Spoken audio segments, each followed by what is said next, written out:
2025च्या ऑगस्टमध्ये आपण KYCची प्रक्रिया सुरू केली आणि त्या KYCच्या प्रक्रियेमध्ये आपण 6 महिन्याची मुदत, पहिल्या कालावधीमध्ये 1 महिना, नंतर आणखी विनंती आली आणखीन 2 महिने, त्याच्यानंतर आणखीन 2 महिने आणि मग शेवटचा डिसेंबर 31 पर्यंत आपण KYCची मुदत दिली होती. त्यानंतर सुद्धा ज्यांनी KYC 31 डिसेंबरपर्यंत केलेली आहे, पण त्यांच्या KYCमध्ये काही त्रुटी राहिलेल्या आहेत. आपण त्यांना सुद्धा ती दुरुस्त करण्याच्या दृष्टिकोनातून एप्रिल महिन्यापर्यंत त्यांना संधी दिली आणि 31 KYCची प्रोसिजर साधारणपणे न केलेल्या महिला जवळपास 60 लाखापेक्षा अधिक आहेत, ज्यांनी कधीच KYC ही या योजनेअंतर्गत केलीच नाही. त्यानंतर इन्कम टॅक्सचा जो डेटा आहे तो साधारणपणे 5 लाख आणि त्याच्यानंतर KYC करत असताना आणखीन 9.5-10 लाखाचा जो डेटा आहे तो त्याच्यामध्ये त्यांचं जे आर्थिक उत्पन्न आहे त्यांच्या घरातल्या म्हणजे पतीचं असेल किंवा वडिलांचं असेल हे त्या ठिकाणी KYCमध्ये आढळून आलं. अशी साधारणपणे एक 14-15 लाखाची त्या ठिकाणी संख्या आहे.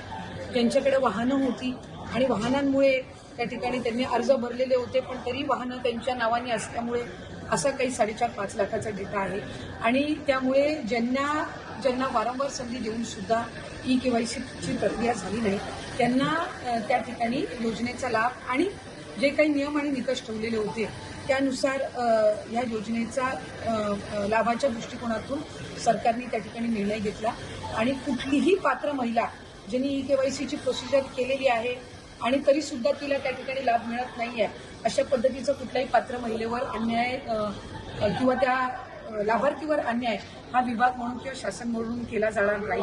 आमच्याकडे काही तक्रारी किंवा काही त्या ठिकाणी निवेदनं प्राप्त झालेली आहेत की त्यांनी KYCची प्रोसिजर केली होती पण तरी सुद्धा त्यांना लाभ मिळत नाही आहे. अशा प्रोसिजर ह्या ज्या आहेत त्या आम्ही क्रॉस व्हेरीफाय करतोय.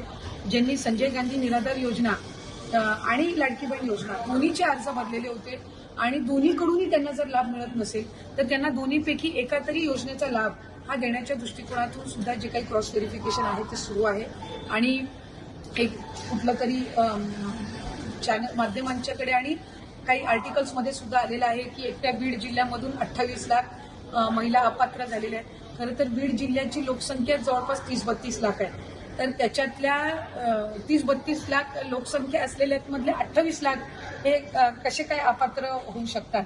त्यामुळे कुठे ना कुठेतरी जी काही बातमी आहे किंवा जो काही डेटा आहे त्याच्यामध्ये काही तथ्य नाही.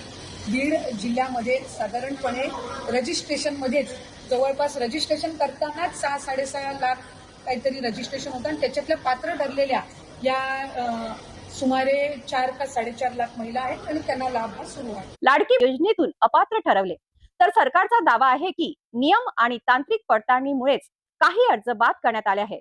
नेमकं सत्य काय, कोणत्या कारणांमुळे महिलांची नावे वगळली गेली, पाहूया हा सविस्तर रिपोर्ट. मुख्यमंत्री माझी लाडकी बहीण योजनेवरून राज्यात नव्याने राजकीय वाद निर्माण झाला आहे. राष्ट्रवादी काँग्रेस शरद पवार गटाच्या नेत्या रोहिणी खडसे यांनी सरकारवर जोरदार टीका करत आधी 80 लाख आणि आता आणखीन 12 लाख अशा एकूण 92 लाख महिलांना योजनेतून अपात्र ठेवण्यात आल्याचा आरोप केला आहे. योजनेचा खर्च वाढल्यामुळे कारणे आहेत. मंत्र्यांच्या माहितीनुसार 60 लाखाहून अधिक महिलांनी वारंवार मुदतवाढ देऊनही KYC प्रक्रिया पूर्ण केली नाही. तसेच पडताळणी दरम्यान अनेक कुटुंबाचे वार्षिक उत्पन्न योजनेच्या निकषांपेक्षा जास्त असल्याचे आढळून आले. याशिवाय काही महिलांच्या नावावर 4 चाकी वाहने असल्याने त्या देखील नियमानुसार अपात्र ठरल्या.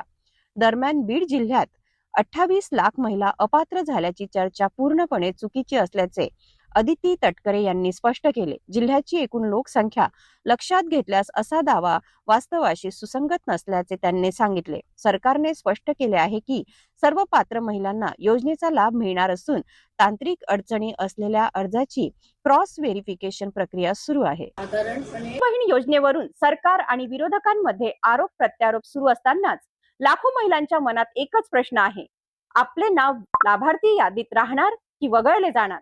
आता सरकार पडताळणी प्रक्रिया किती लवकर पूर्ण करते आणि पात्र महिलांना लाभ कधी मिळतो याकडे संपूर्ण महाराष्ट्राचे लक्ष लागले आहे. या विषयावर तुमचे काय मत आहे आम्हाला कमेंट करून नक्की सांगा. ज्यावेळेस सुरू केली त्यावेळेस अवघ्या विधानसभेच्या निवडणुका समोर आलेल्या होत्या. लाडक्या बहिणी ह्या इतक्या खुश झालेल्या होत्या कारण हाताला कामधंदे नाहीयेत, रोजगार नाहीयेत. हा 1500 रुपये जो सरकारने दिलेली जी मदत होती लाडक्या बहिणीच्या माध्यमातून, त्यामुळे त्यांच्या संसाराला थोडाफार हातभार लागत होता. ज्या थोड्याशा आजारी वयस्कर अशा महिला होत्या, त्यांच्या औषध गोळ्यांना हे पैसे कामी पडत होते. कुणाचे कर्जाचे हप्ते जात होते, लहान मुलांच्या शिक्षणाचे पैसे जात होते. परंतु अचानक आता निवडणुका झाल्या, सगळं सरकार स्थापन झालं, सगळं व्यवस्थित झाल्यावरती ह्या लाडक्या बहिणी दोडक्या झाल्या की काय असा आम्हाला प्रश्न पडलेला आहे. कारण काही कारणं सांगून बहिणींची संख्या जी आहे ती वगळण्यात आलेली आणि वगळत आज 92 लाख बहिणी वगळल्यात असं कानावरती आलेले. आता महिलांमधनं तीव्र संताप व्यक्त केला जात आहे की निवडणुका आल्या म्हणून फक्त आमिष दाखवण्यापुरतं लाडकी बहीण योजना सुरू केली होती का? हा प्रश्न सर्वसामान्य महिलांमधनं आज उपस्थित केला जात आहे. महिला नाराज आहेत या सरकारवरती, कारण महिलांचा मतासाठी दुरुपयोग केलाय असं महिलांचं आज म्हणणं यायला लागलेलं आहे ह्या माध्यमातून. तीन कारणं जी आहेत ना समोर आलेली आहेत. ई-के-वाय-सी पडताळणी, त्यानंतर उत्पन्न दाखल्याचं मर्यादा, त्यानंतर आपलं वयाचं जे आहे जास्त वय असलेला 65 पेक्षा जास्त किंवा 60 पेक्षा जास्त अशा वयाच्या ही 3 मुख्य कारणं समोर आलेली आहेत. आणि ज्यांच्या घरात सरकारी नोकरी आहे ते देखील, काही पुरुष देखील होते. त्यानंतर एकाच घरात जे आहे 3-3, 4-4 लाडक्या बहिणींना अशी नियमावली, वेगवेगळी नियमावली होती. आणि त्यावेळेस सुरुवात ज्यावेळेस होती लाडक्या बहिणीची योजनेची, त्यावेळेस कोणतीही नियमावली नव्हती, परंतु आता ही नियमावली आली.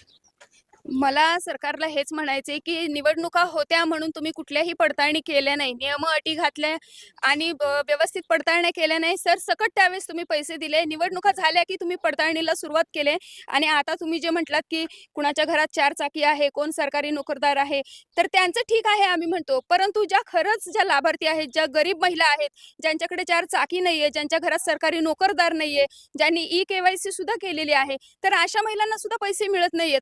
आज त्या महिलांमधनं आक्रोश निर्माण होतोय सरकारच्या विरोधामध्ये. हे चांगलं नाहीये पुढच्या निवडणुकांसाठी सरकारसाठी. तुम्हाला पैसे मिळत होते का? हो, आधी मिळत होते ना. किती महिने मिळत? मला काय तेवढं लक्षात नाही, पण आता 8 महिने झाले. नोव्हेंबरपासून मला पैसे नाही आहेत. हां. काय नाही. कारण? काय काय कशामुळे? कारण नाही की ई-के-वाय-सी केलं नाही म्हणाले. ई-के-वाय-सी केले तरी सुद्धा तेव्हा पण मला आले नाहीत. आणि माझे कारण सगळे माझे हे चांगले आहेत. डॉक्युमेंट्स वगैरे मी बरोबर दिलेली आहे. तरी सुद्धा माझं नाही आलं पैसे. वय तुमचं? माझं वय 55 आहे. 65ला नाही आहे. मग आता तुम्हाला मला एवढं सांगा, ते 1500 रुपये येत होते दर महिन्याला, त्याचा काय फायदा होत होता का? फायदा म्हणजे आता घरी करणारा एकच मुलगा, मग घरी मग परिस्थिती ही असल्यामुळे होत तसं ना. फायदा तेवढा म्हणजे काय तर असं आधार होता ना. आता या मॅडमने काय सांगितलंय की आम्हाला निवडणुकीपुरता फक्त हा, वापर. निवडणुकीपुरतेच वापर केलेले आहेत सरकारने. तेव्हा का पडताळणी केले नाहीयेत? त्यावेळेस का डॉक्युमेंट्स बघितले नीट? आता मध्येच का बरं कारण सांगायला लागलेत त्यांनी आता. असे करून महिला हे करायला लागलेत त्यांनी. हा, थोडे करून त्यांनी हे करणार, पूर्णच बंद करणार. ते उगी आता एकदम करेना झालेत त्यांनी. असणाऱ्याला करू देत ना, नसणाऱ्याला पण. ज्याची परिस्थिती आहे आणि खरं आहे सर्व, तर का बरं हे केलं तसं? करायला नाही पाहिजे तसं.